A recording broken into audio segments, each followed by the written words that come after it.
네, 반갑습니다. 예, 오늘 이 시간에는 어, 현대인들이 요즘 보면 만성 질환이 많잖아요. 그런 어떤 이런 현대인들의 질병의 원인이 무엇인지 그거에 대해서 좀 설명을 드릴 거고, 그리고 요즘 가장 이제 문제가 되고 있는 식생활, 그 현대 식생활의 문제점에 대해서 설명을 드리면서 그게 만성 질환을 어떻게 유발하는지에 대해서 제가 설명을 좀 드리도록 그렇게 하겠습니다.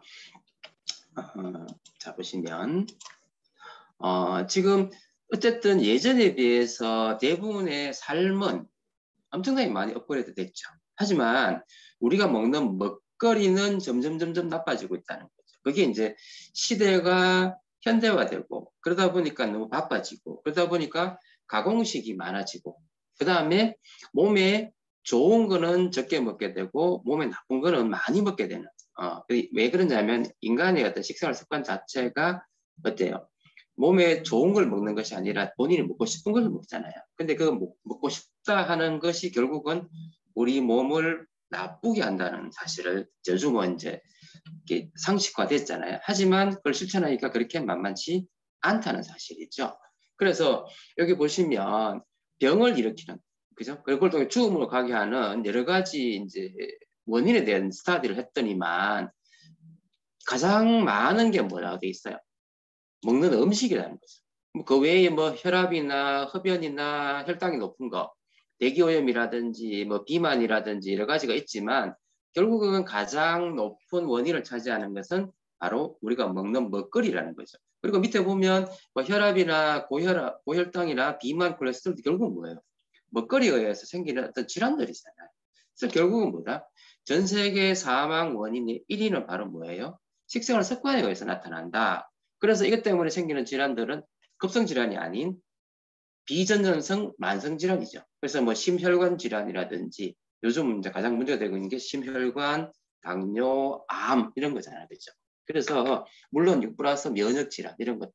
결국은 뭐냐면 비전전성 질환이 대부분을 차지하게 되고 이 비전전성 질환의 원인은 대부분 뭐다? 먹거리라는 거죠.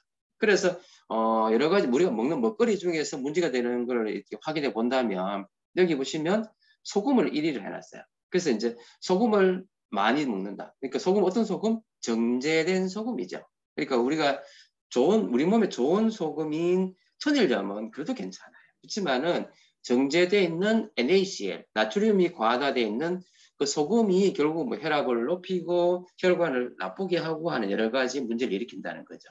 그 다음에 부족한 어떤 전곡류라는 건 결국 탄수화물인데 어떤 탄수화물? 식이섬유가 많은 탄수화물을 안 먹는다는 거고, 그 다음에 과일 속에 들어있는 비타민과 미네랄을 안 먹게 된다는 거고, 그 다음에 견과류와 씨앗류에 보면은 뭐가 많이 들어있어요? 오메가3라든지 단백질이 많이 들어있는데 이걸 안 먹는다는 거죠. 그 외에 부족한 채소, 오메가3가 잘 안 먹게 되고, 식이섬유 부족하게 되고, 그 다음 불포화 지방산 잘 안 먹게 되고, 그 다음에 콩가루는 결국 뭐야? 식물성 단백질인데 잘 안 먹는 거고, 그 외에 트랜스 지방을 많이 먹는 거고, 또 칼슘 부족에 의해 여러 가지 문제를 일으키죠. 골다공증을 포함한 여러 가지 문제를 일으키는 거고, 그 다음에 가공육, 그 다음에 적색육 이런 게 결국은 또 문제를 일으키잖아요. 그죠?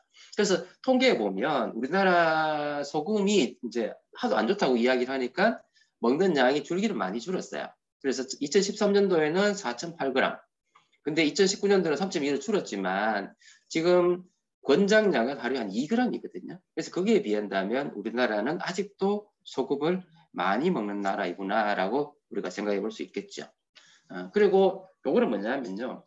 우리 어떤 먹는 음식의 어떤 패턴이 그 발전하다 보니까 이렇게 이제 영양에 이렇게 전이가 왔는데, 뭐 간단하게 이야기하면 패턴 1, 2, 3는 과거 이야기죠. 예전에 먹거리가 부족하고 하는 그런 시기에는 첫 번째 수렵 채집 시대는 어때요? 못 먹었잖아요. 못 먹기 때문에 만성질환이 아니라 급성질환이 생기게 되고, 또 그것 때문에 면역이 저하가 오게 되고 하는 그런 어떤 문제가 있었다면, 그 다음에 이제 차츰차츰 이제 뭐예요?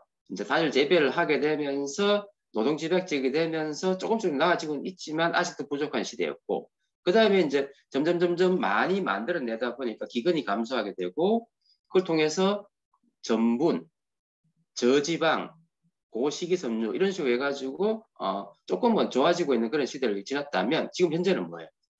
만성질환의 시대죠. 즉 지금은 뭐예요? 가공식이 초가공이라는 시대죠. 그죠? 가공, 초가공이고 그 다음에 안 움직이게 되는 좌식 생활을 하게 돼요. 그러다 보니까 또 뭐 인간이 좋아하는 음식인 지방, 포화지방이죠. 그 다음에 설탕, 이당류죠. 그죠? 그 다음에 과당 음료라든지 주스 이런 걸 많이 먹게 되면서 여러 가지 비만, 그 다음 영양 관련 만성 질환들 이런 것 통해 가지고 평균 수명은 길어지는데 병이 들어서 살게 되는, 그죠? 그런 어떤 상태가 바로 현재 만성 질환의 시대라고 보시면 되고요. 그래서 요즘은 이제 이걸 우리가 이해를 하고 점점 사람들이 똑똑해지잖아요. 그래서 행동 변화의 시대가 오게 되면서 음식 가공을 최소화하려고 노력을 하게 되는 거고, 그다음 물을 많이 먹게 되는 거고, 그다음에 저열량 음식을 많이 섭취하게 노력하게 되는 거고, 그다음에 의식적으로 운동을 하려고 노력하는 거고, 그다음에 전자식품을 많이 먹게 되면서 점점 이제 이 체지방이라든지 비전염성 질환이 조금씩 감소하면서 예방의 어떤 패턴으로 가게 됩니다. 그러면서 건강 수명이 길어지는 이런 시대로 이제 변화하고 있다는 거죠. 그래서 지금 현재 이제 1990년도부터 2000년, 10년도까지 국가의 식단의 질의 평가를 해보니까 결론은 뭐다? 건강에 좋은 음식에 대한 스터디, 그 다음에 나쁜 음식에 대한 스터디를 통해 가지고 지금 어차피 음식은 남아돌잖아요. 그래서 건강에 좋은 음식을 먹으려고 노력하는 시대에 접어들었지만 나쁜 음식을 피하는 것은 인간의 의지가 있기 때문에 잘 안 된다는 사실이죠. 그래서 세계 식단 평가를 보면 여기 보면 이제 초록색은 개선됐다. 그 다음에 빨간색 쪽은 악화됐다 이렇게 돼 있는데 우리나라를 본다면 건강에 좋은 음식 섭취는 예전에 비해서 점점 늘었고 그 다음에 또 2000년도까지는 채소라든지 김치, 된장과 같은 이런 발효 음식을 많이 먹게 되면서 그래서 건강에 좋은 음식을 섭취하는 나라에 속했어요. 그런데 2000년대 이후 점점 어때요? 당분, 그죠? 이당류를 많이 먹게 되고 포화지방을 많이 먹게 되면서 결국은 건강에 나쁜 음식을 점점 많이 섭취하게 되고 그걸 통해서 뭐가 생겨? 당뇨라든지 심혈관 질환이 급격하게 증가하는 어떤 상황이 됐다는 거죠. 그래서 건강에 나쁜 음식은 결국 뭐예요? 당음료죠. 이당류, 그 다음에 빨간색 적색류, 가공류, 포화지방, 그 다음에 트랜스지방, 콜레스테롤과 나트륨. 그러니까 이런 것들을 나쁘다는 것을 알지만은 어쩔 수 없이 아니면은 인간의 어떤 기호식품이다 보니까 먹게 되었다는 거죠. 근데 이제 이게 사실은 우리 건강에 심각한 문제를 일으키게 되는 거고 이것이 결국은 어떤 질환을 유발한다? 바로 대사증후군이라는 이런 어떤 치명적인 문제를 유발한다는 거죠. 여러분 잘 아시죠? 대사증후군, 그죠? 제가 몇 번 설명을 드렸는데 사실 대사증후군이라는 거는 5가지가 있잖아요. 첫 번째는 뭐예요? 배가 나온다? 비만이죠. 두 번째는 거기에 뭐가 쌓인다? 중성지방이나 그 다음에 콜레스테롤이 쌓인다. 그 다음에 혈당이 높아진다. 그걸 통해서 당뇨가 온다. 그 다음 혈압이 높아진다. 결국 뭐예요? 이게 좀 더 식단에 의해 먹거리에 의해서 생기는 질환들이다. 이렇게 생각하시면 되죠. 그래서 이런 대사증후군이 사실은 심내혈관 쪽에 당뇨병, 그죠? 그 다음에 체지방, 그래서 혈압, 혈당 이런 걸 상승시키면서 여러 가지 문제를 일으키면서 심혈관계 쪽에도 사망률을 4배, 당뇨병 같은 경우 5배 이상의 증가, 지방간이나 각종 암을 유발할 수 있는 확률이 높아진다는 거죠. 그래서 대사증후군 아까 설명드렸듯이 복부 비만과 고혈압, 고혈당, 중성지방, 그 다음에 콜레스테롤은 좋은 콜레스테롤 HDL이 감소하는 게 요즘 더 중요한 이야기 하잖아요. HDL 증가보다 LDL 증가보다는. 그래서 이 5가지 위험 항목에 대해서 이제 스터디를 하게 되고 이 중에 3개 이상을 보유하면은 확실한 대사증후군이다 이야기를 하는 거고 그 다음에 위험 요인 1개 이상을 보유한 사람은 뭐 얼마 됐어요? 78% 된다는 거죠. 그러니까 상당히 많은 사람들이 지금 대사증후군을 앓을 확률이 있다라는 사실을 우리가 기억을 해야 된다는 거죠. 근데 문제는 뭐냐면요. 이미 본인이 혈압이 높고 혈당이 높고 콜레스테롤 높고 중성지방이 높은데 본인이 높다는 사실을 아는 사람이 상당히 낮아요. 그래서 이게 문제가 되는 거예요. 그리고 이 비만의 척도인 체질량 지수가 25 이상의 사람이 점점 높아지고 있죠. 2018년도는 38%나 된다는 거. 그리고 남성은 45%, 여성은 29%. 네, 상당히 많은 사람들이 과체중 비만을 앓게 되는 거고 이것이 결국은 뭐야? 대사증후군을 유발하는 원인이 된다는 거죠. 그런데 이제 아까도 이야기했듯이 이런 고혈압이나 당뇨라든지 이상지질증이라든지 또 그 다음에 요즘은 이제 건강 검사를 해보면 폐결핵이 많아요. 이런 이런 질환을 앓는 유질환자가 생각보다 상당히 높다는 거고 점점 늘어나고 있다. 그래서 고령화에 따라서 이제 검진을 많이 하게 되다 보니까 젊은 층에서 이런 유질환자, 본인이 이미 질환이 있는데도 발견하지 못한 사람들이 발견될 확률이 상당히 높고 그 다음에 유질환자가 점점 늘어나고 있다는 사실이 중요하다는 거죠. 자, 그래서 대사증후군을 이렇게 요인을 분석을 여러 가지 해보면은요, 뭐 간단하게 이야기하면 대사증후군 아까 했지만 당뇨를 유발하는 인슐린 저항성이 있고 비만이 있고 이상지질증이 있죠. 그 다음에 고혈압이 있는데 가장 원인이 되는 것 중에서는 뭐냐면 바로 인슐린 저항성이에요. 인슐린 저항성이 대사증후군으로 갈 확률이 높다는 거예요. 물론 비만도 상당히 관계성은 높죠. 그래서 이제 인슐린 저항성 결국은 그게 뭐가 된다요? 당뇨로 가는 거잖아요. 그래서 인슐린 저항성이 있는 사람들은 대사증후군이 있을 확률이 높고 그 다음에 비만이 있는 사람들도 역시 높아요. 그 다음에 뭐 이상지질증이라든지 고혈압이 있는 경우에도 이렇게 갈 확률은 높다는 거죠. 그래서 결국은 뭐다? 여기 보면 비만이 아닌데 막 인슐린 저항성이 있으면은요, 결국은 대사증후군을 갈 확률이 높다는 같은 통계도 있고요. 또 사실은 인슐린 저항성과 비만은 서로 또 시너지가 있는 거예요. 그래서 결국은 뭐다? 서로 이게 관여된다는 거예요. 그래서 이제 좀 심한 말로 대사증후군을 인슐린 저항성하고 거의 비슷하게 생각하는 사람들도 있다는 거예요. 자, 그러면 인슐린 저항성이 뭐냐? 사실은 우리가 일형 당뇨라는 거는 아시다시피 소아당뇨는 인슐린의 분비가 안 돼서 생기는 병이잖아요. 근데 이형 당뇨, 즉 성인 당뇨는요, 바로 인슐린 분비 자체는 처음에는 이상이 없었거든요. 근데 뭐 여러 가지 이유 때문에 인슐린의 분비는 정상인데 기능을 못하게 돼요. 그걸 뭐라 그래요? 인슐린 저항성이라고 그러잖아요. 우리가 생리적으로 본다면 밥을 먹잖아요. 먹으면 어떻게 되죠? 혈관 내에 혈당이 높아지잖아요. 혈당이 높아지면 어떻게 돼요? 인슐린 분비가 나와서 이걸 세포 내로 당을 넣어주잖아요. 그런데 문제는 뭐냐면요.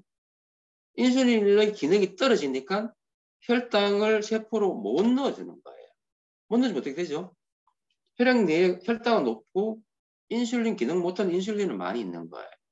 그러면 세포로 봐가지고는 나는 지금 에너지가 필요한데 그러니까 혈당이 필요한데 안 넣어주니까 난 배고파야 됩니다. 그러니까 허기가 지고 식욕이 증가하니까 또 먹어. 또 먹으니까 또 혈당이 높아져. 그럼 인슐린 요구량이 또 늘어나. 분비는 되는데 또 기능 못해. 이런 식으로 악순환이 되다 보니까 결국 이게 나중에 가면 어떻게 돼요?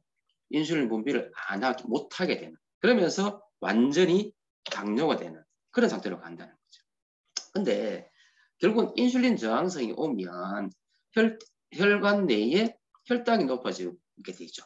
그래서 그러면 이게 결국 뭐예요? 혈관에도 문제가 일으키고 이게 여러 가지 만성질환을 유발하는데 그게 바로 뭐다? 당뇨를 유발하겠죠? 혈관 나빠지니까 관상동맥에 문제 일으키겠죠? 혈압 높아지겠죠? 동맥경화 오겠죠, 당연히. 콜레스테롤 높아지겠죠? 지방간도 오고 그 다음에 여성들한테 다낭성 난소증후군이 온다는 거죠. 그 다음에 뇌로 가면 알츠하이머, 신경장애, 그 다음에 시력이 감퇴되고 망막증이 오고 심장에 심부전이 오게 되고 많은 암을 유발하는 이런 상태로 가게 된다는 거죠. 그래서 결국은 뭐냐? 인슐린 저항성은 바로 아까 지금 대사증후군 하나지만은요, 이게 비만을 유발하게 되고 또 인슐린 저항성의 원인으로 비만이 오게 되고 또 인슐린 저항성은 또 비만을 또 유발하게 되고 서로 악화시킨다는 거죠. 그러면 인슐린 저항성을 평상시 잘 모를 수 있잖아요, 그죠? 근데 한 번 정도는 이제 생각해 봐야 되는 거죠. 내가 혹시 인슐린 저항성이 생긴 건 아닌가? 그래서 보면 식사하고 나서 바로 배가 바로 고파요. 먹었는데도. 두 번째, 탄수화물이나 뭐 단 음식을 엄청나게 찾는 거예요. 또 뱃살과 복부 지방이 증가하겠죠. 그러면서 피곤하고 무기력해지겠죠. 그 다음에 집중력이 떨어지게 되고 콜레스테롤과 높아지고 혈당이 높아지고 혈압이 높아지고 또 소변을 자주 보고 입이 바짝바짝 마르고 그 다음에 시력이 감소하고 이런 게 있으면은 인슐린 저항성 가능성을 생각해보고 검사를 해볼 필요가 있다는 거지. 그리고 이 편은 뭐 그렇게 생각할 거 없어요. 그래서 결국 뭐다? 적당한 양의 혈당을 유지하기 위해서는 인슐린이 이제 분비가 되고 인슐린 기능을 잘 하게 되잖아요. 그런데 인슐린 저항성이라는 게 하루아침에 오는 게 아니에요. 이게 10에서 15년 동안 천천히 진행되는 거예요. 먹는 음식이나 이런 거 따라가지고. 그러다 보니까 어느 순간 인슐린 저항성이 더 심해지게 되다 보니까 당뇨 전 단계로 가게 되는 거죠. 그러다 보면 어느 순간 인슐린 분비가 안 되게 되면서 2형 당뇨로 가고 인슐린 감소가 되면서 이제 완전히 그죠? 인슐린 기능을 아예 분비도 안 되는 그런 상태에 가는 완전한 2형 당뇨로 가게 되는 거죠.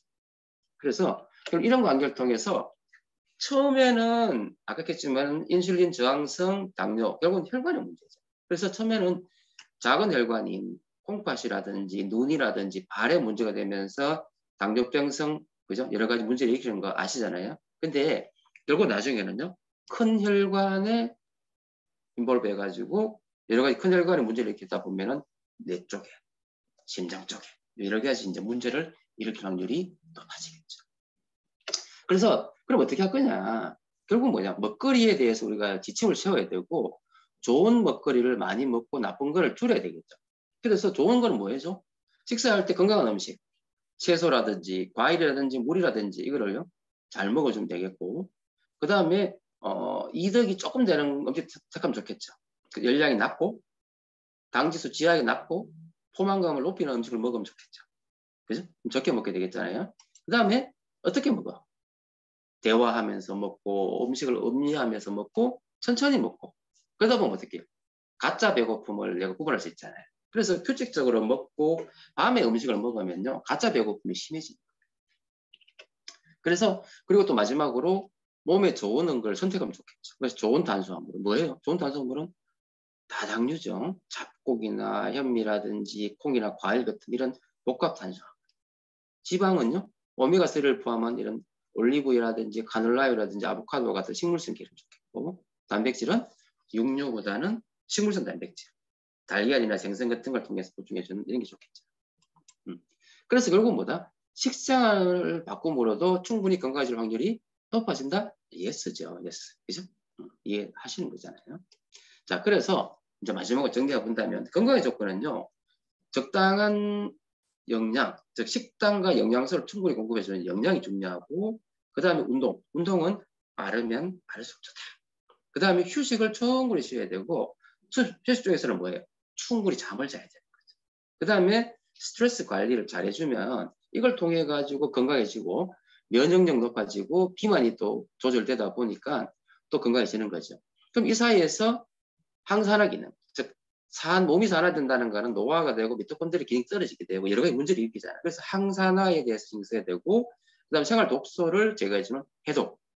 해독은 주로 간이나 장이잖아요. 그죠? 그래서 간과 장에 도움되는 여러 가지 영양소, 마이크로바이옴 정리하고 그 다음에 인슐린 저항성을 줄여줌으로 해가지고 만성염증이라든지 비관성 질환을 줄여주는 이런 쪽으로 건강에 대해서 체크를 해주다 보면 결국은 영양이나 운동이나 휴식이나 스트레스 관리는 자동차에 바퀴죠. 네 가지 바퀴와 같은 거죠. 그래서 건강을 위해서는 네 가지가 다 중요하고 그 다음에 식생활을 아무리 잘해도 운동 안 하거나 잠 못 자거나 스트레스 관리가 안 되면 건강해질 수 없는 거죠. 그래서 어느 하나도 놓칠 수가 없다는 사실 기억했으면 좋겠습니다. 그래서 건강은 복합적인 관리가 중요하고 그 다음에 지금부터 당장 시작해야 되겠죠. 그죠? 그래서 오늘은 식이습관이 우리 건강에 미치는 영향에 대해서 제가 간략하게 설명을 드렸고요. 그래서 오늘 여기까지 하도록 하겠습니다. 수고하셨습니다. 감사합니다.